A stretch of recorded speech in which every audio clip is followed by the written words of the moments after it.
यांनी राजीनामा दिला पाहिजे का? बघा, आता आमच्या बीड जिल्ह्यात किती नैतिकता आहे, महाराष्ट्रात किती नैतिकता आहे, ह्याच्यावर मी बोलावं असं एवढं मला वाटत नाही. आता नैतिकता ज्याची त्यानं सांभाळून बघितली पाहिजे, त्याच्यावर मी काही बोलणार नाही. सहितच राज्यभरात गुंडगिरी वाढते असं वाटतं. हे तर 100% खरं आहे ना. बीड राज्यभरात गुंडगिरी किती प्रमाणात होती, पण बीडमध्ये तर 100% गुंडगिरीचं राज्य आहे. आणि गुंडांचं राज्य कमी करण्यासाठी बीडमध्ये कायदा व सुव्यवस्था पुनश्च एकदा प्रस्थापित करण्यासाठी राज्य सरकारने काम केलं पाहिजे. उपमुख्यमंत्री असतील किंवा दोन्ही उपमुख्यमंत्री आणि मुख्यमंत्र्यांनी त्याच्यात लक्ष घातलं पाहिजे असं मी वारंवार सांगितलेलं आहे. बीड जिल्ह्यामध्ये जर सरकारनं लक्ष घातलं आणि जसं मुख्यमंत्री महोदयांनी सांगितलं की आम्ही मोकोको लावणार, सामूहिक गुन्हेगारी डिक्लेअर करून सगळं मोकळी करणार आणि ह्याला कोणाला सोडणार नाही, तर या पद्धतीनं जर मुख्यमंत्र्यांनी काम केलं तर अतिशय उत्पन्न होईल. पण असं काम केलेलं आणखी तरी काही दिसणार मला.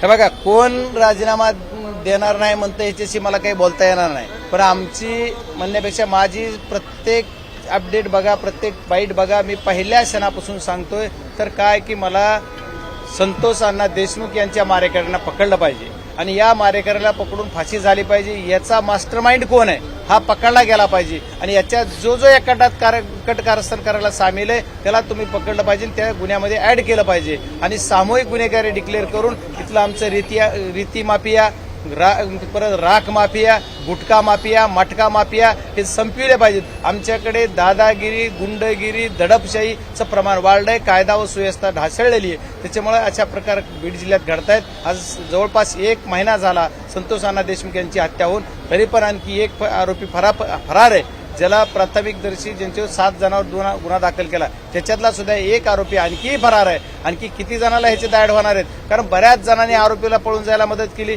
काही आरोपी कुणाच्या घरी होते कळते, कुणी ह्या गाडीनं आलं म्हणतं, पिक्चर स्टाईल कुणी रचना दाखवतंय, कुणी त्याची स्टोरी बनवतंय. पण या आरोपी जे पकडलेत या आरोपींना कुणी मदत केली, पहिल्या क्षणापासून गुन्हा झाल्यापासून ते बाहेर कसे गेले आणि कुठे गेले, कुणाच्या इथं राहिले, या सर्वांना सहआरोपी का करत नाहीत. आता एक डॉक्टर दाम्पत्याला डॉक्टर आहे, त्याची पत्नी आणि ते आमच्या इथं संभाजी वायबचे नावाचे, त्यांना पण काहीतरी पडलं नाही, एका नोटीसवर सोडून दिलं.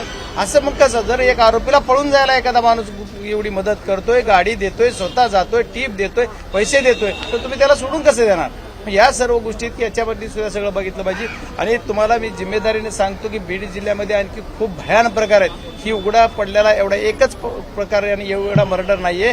प्रत्येक वेळेस वारंवार मी सांगतोय की याच्यामध्ये एकच आहे की कायदा व सुव्यवस्था राहिलेली नाही.